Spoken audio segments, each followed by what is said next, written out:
All right, today's episode, we're going to be talking about kind of the direction of our podcast this year. Colleen and I have been doing a lot of just thinking about where we are as a family, what's important to us, what's valuable to us. I think that resonates with a lot of families that are out there, finding ways to connect as a family. And so we're going to talk about how to get your family involved, either in sustainable living and or to start a business.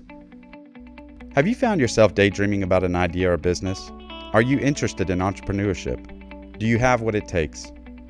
I'm Rick Holtz, husband to my childhood sweetheart, father to 11, homeschool dad, owner of Holtz Leather, Heritage Wedding, Holtz Headwear, and our newest startup, Coco and Loco. In addition, we manufacture our own line of fine leather goods, candles, pottery, millworks, and have our own retail store. We are experts in e-commerce, marketing, and graphic design. We employ over 60 people. Did I mention we're completely self-taught? Follow along and let our family of entrepreneurs show you how to think outside the box. It's time to create and produce instead of consume. All right, so we're starting the new year, 2022, and Colleen and I have been kind of discussing kind of the direction for Holtz Leather and all of our family of businesses. And we're kind of talking about direction that we want to go with podcasts. Podcast is very new to us. And it's like, everybody out there's got a podcast right now, and it feels a little bit like white noise. And it's like, what do we have that could add value to what's already out there? And for us, for me and Colleen, I feel like something that's unique to us that may be different than most business podcasts or podcasts out there is that we're a family, and we're a family-based business, and family is at the core of who we are. It's where we operate out of. We're very engaged and active parents. We love parenting. We love our marriage. We're best friends. We truly love every element about family. And we were thinking through, what are the things that we've experienced that have helped our family. And believe it or not, the things that I think have really helped our family grow has been business. Our family business has caused us to grow closer to each other.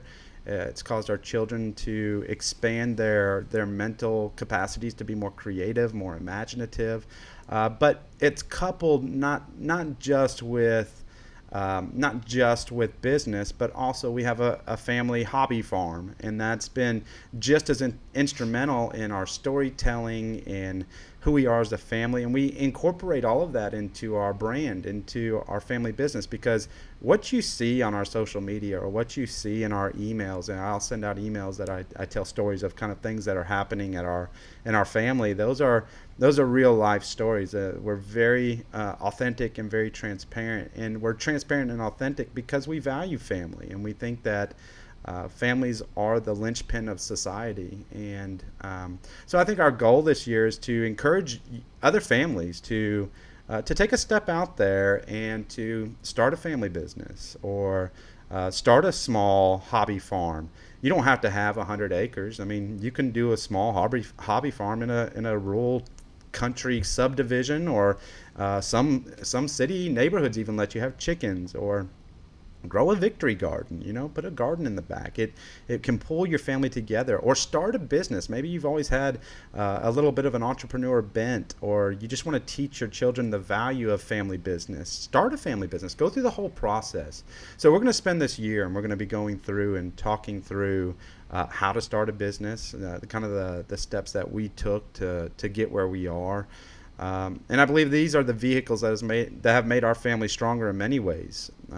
From forming our kids' abilities to be imaginative and to dream. Not only dream, but dream of things that are within their reach. Just for example, Jacob and Levi, my boys, my two oldest boys, they've been learning to turn on the lathe with my dad, and that's that heritage element and family. And I'll go into kind of our understanding of what a family truly is in a minute, but that is very special to me that my boys get to go over, and every Friday they go to my dad's house and they spend the whole day with him, and they laugh and they eat way too much junk food, and they have a really good time, and they're also learning something. And that learning of that skill and that trade and being with grandpa and experimenting and trying things that they've never tried before has opened their minds up and has allowed them to be creative in a whole new way. And it's it's interesting too because I'll take the boys and we'll go hiking on our property, and really I'm just going out to look at the trees because we all love trees. Just looking at the trees, and I'll take a tape measure out there and we're measuring trees, and I'm kind of leading the way, and my boys are like, Dad, we can make this out of this tree. And it's like you just start getting their imaginative juices flowing, and then I'm imagining with them because Jacob, he'll yell at me, he's like, Dad, I found this tree over here, look at this thing, look at this this knot on this thing. And we found this one tree that had this massive like knot all the way around the tree, and then we just know that if you were to cut that thing open, it would just have some beautiful grain. And Colleen's been begging for a table that will fit our whole family in the barn. And Jacob immediately and Levi, we're all sitting there brainstorming how we can cut this tree down, saw it up, and make a table for Mama. And it's just neat seeing them dream and think through business, and them selling the products that they're making. It is drawing the family nearer to each other, and it creates a lot of really good conversations, life lessons.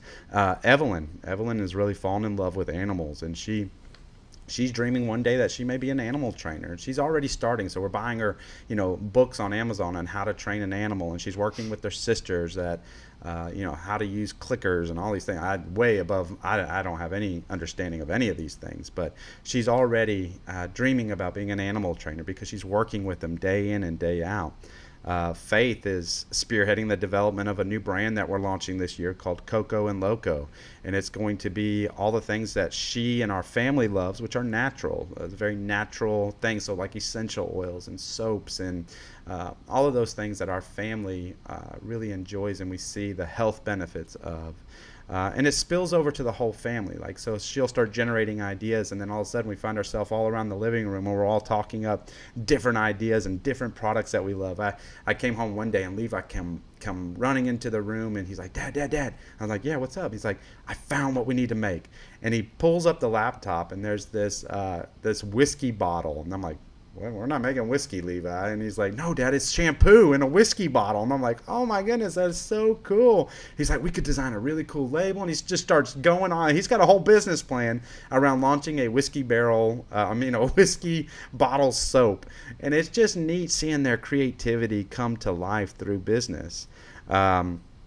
Madison has loved painting since she's been a kid, and our business and our brand has enabled her to be able to sell some of her artwork in our retail store. We've made stationery out of a lot of her beautiful paintings, and we've seen her skill just grow dramatically over the years, like her talent, and she's teaching herself styles and elements that for a self-taught painter is just it literally brings me to tears. I was sitting in our room, and Colleen and I were talking, and we got this big box delivered to our house, and this is when Madison was living in Hawaii, and I was like, what in the world is this thing? And she wanted us to be on Skype when we opened it up, and we opened up this box, and I literally just started crying, blown away with her skill and her talent and her creativity. And I just hung the painting. I'm getting a little emotional, I'm sorry. I hung the painting on our wall in our room, and I just stared at it, full of joy, seeing her expression come through the canvas. It was beautiful, and it was her heart and the things that she loves coming through that painting, and it made me so happy. It's just amazing to see your children do things that just draw the family so close together, and they know how important the family is, and we all work towards the same goals and the same things. We're all different. We're not all the same. We all have different interests and different loves and different likes and things that gravitates, but we're respectful, and we love hearing the passion that they have or the energy that they have for that, and we encourage them in that, and we're guiding them. Each of our kids are becoming very strong, independent thinkers, and that's what I want. I want that creativity. I want that independent thought. To really be a true thinker. And that is another reason why I love homeschool, is that you teach your children how to think and how to break outside of the mold and the box that our society so quickly puts you in, which is an incredible to behold, but it's also a force that has to be guided. When you have all these individual thinkers throughout the house, you tend to get a little sass and a little argument. So guidance of that can take a lot of work. Emotions spill over. So it involves a huge element of just active parenting. You have to be an active parent when you have creative thinkers as children and independent thinkers as children, because you still have to guide and shape the direction of their heart, and they have to have a moral compass within that. And that's what we're here to do, is to guide them and to teach them the moral truth and a love for the Lord. We are authentic, and that's what we want to share with you. Our ups, our downs, our successes, our failures, so that we learn how to build families that first build up our family. So it's like, we're no good to anybody if our family is falling apart. We can't help other families. We can't even help ourselves. And so that's always been core to our marriage and our family. I remember early on in our marriage, Colleen and I used to be the guy who just would go and want to serve.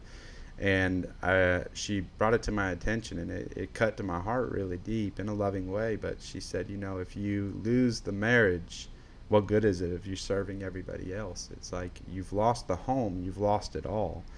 And she was so right, and it hurt to hear it. And I had to reevaluate, and I had to refocus, and I had to pull back, and I had to say, no, my marriage is most important, and that is priority. And then from there, my family is most important, and it is priority. And when those things are working in order and harmony, now I'm ready to step out and to serve other people around me. But first, my first call is to serve my wife and to serve my family and to make them strong so that we all can serve together. And that's what we work towards. So we have a different view of family. We believe that our family is forever. It's not meant to be broken. It's not meant to be separated. It's not meant to be shattered. I think the enemy works really hard to do those things. Our society works really hard to fracture families. I think not just society, but I think just life in general can really fracture a family. But family's forever. Good, bad, difficult, it doesn't matter. We're committed to each other. And so through rubbing shoulders with family day in and day out, and we live in a very small house. We're not in a monster house, so we're very close in proximity to each other. And so we're rubbing shoulders, and there's conflict. And conflict teaches us forgiveness, teaches us mercy, teaches us patience. And those are the ingredients to have a successful marriage one day. So they're learning now how important it is to be merciful, and how important it is to truly love each other. And that love is not always a feeling of that overwhelming feeling like, oh, I feel like I love them today. You do not always feel like you love them. Love is a commitment. It's an action. It's a verb. It's work. It's hard. And we're teaching our children that. It's like, you're not going to feel like you love them all the time. You might have those moments every now and then, but it's a commitment, and we're teaching that commitment within our children and within our home through the everyday life of just the friction that gets caused. There's so many distractions in our culture today. We got social media, television, and I'm starting to see this. It's kind of interesting talking to people, and I was talking to some friends of ours the other day, and they were talking about how they're finding themselves watching TV, but almost feeling antsy, like they've got to be doing something. And I think it's this world that we live in, where you watch TV and you scroll on your phone at the same time, and you just have something always vying for your attention and fighting for your attention, when sometimes the best thing to do is just stop. But it's not just social media and TV. It's the world of sports, or the world of consumption. We can be consumed with so many things. So here's my challenge for you today. As we step into this new year, we step into, I think, a new style of podcast. My challenge to you is to stop all the madness. Just stop. Put a basket at the front door where everyone in the house will put their electronic devices. So walk in the house. Let's set a date. Let's just say one day. Let's set the phones down. Like you're gonna shock your kids when they walk in, and you're like, hey, you can't come inside unless your phone's in that basket. Now, phone's in their basket. The TV's off. There's nothing but engagement and interaction with each other. And make it around dinner. Set it around a table. Set the table. Put food on the table. Sit around the table. No devices. Nobody's allowed to have a device. You have to look at each other. You have to stare into each other's eyes, which is very powerful and very important. We were having this lesson with our kids the other day, and we were wanting one of them to say sorry to the other, and they didn't. They were just looking down, and I'm sorry. And I kind of do that to Colleen sometimes, actually a lot. But the minute you make eye contact, there's a barrier that's broken. There's a wall that's torn down. And you see that person for a person. And then I'm sorry rolls off a whole lot easier because you're connected to that person. And it's important. And so no electronic devices at this dinner. And you're going to have a meeting. And you're going to ask, what can we do as a family? What can we do as a family to connect? Let's connect. Let's start a business. Let's start a family business. Let's just do it. Let's do it. What does it take? Let's bring. What's some things that we enjoy doing? What are some things y'all enjoy? And just have a journal on the table. An actual piece of paper and a pen would be great. And just start jotting down the ideas as your family members say, oh, I love this, or I love that, or I enjoy this, or I think we could sell this. Find out what your family enjoys doing, and then take a risk and step out and start doing it. It doesn't take much money. Honestly, it really doesn't take much money to start a business today. E-commerce creates a very low barrier to entry. You can get in for very little money, and you can create something, or you can make something, or you can do something that brings your family together. And it does take work, and I'll go through that this year. And I think this year is my goal is to help you as a family to learn how to connect and to do business as a family. Or you know what? Maybe business isn't your thing, and that's okay. You don't have to be an entrepreneur. Not everybody's an entrepreneur. That's all right. Do a garden together. Do some chickens together. Do something that adds value to the family. Like chickens add value to our family. Our family. Every single morning, it's like we need eggs, and somebody's out with the basket, and they're running down to the hen house, and they're getting all the eggs and bringing them up, and we eat them that morning. And often it's like, we're an egg or two short, so we'll wait 30 minutes and run down and go get the egg that just got laid. And it adds value to our family that the whole family enjoys and takes part in. And we built a beautiful chicken coop, and our boys and everybody got involved. The girls designed it and laid it out and picked what they wanted it to look like. The boys built it and created it, and we had some fun with it, and we used some leftover materials from our whiskey barrels that we make on Holtz leather, and we created siding, and it just turned out to be a beautiful project. But more beautiful was how the family worked together to make it come together. And that's what our goal is to help families reconnect, break through the noise of our society, become sustainable, start a business, just start connecting with each other. It's important. Let's see what else I have here. I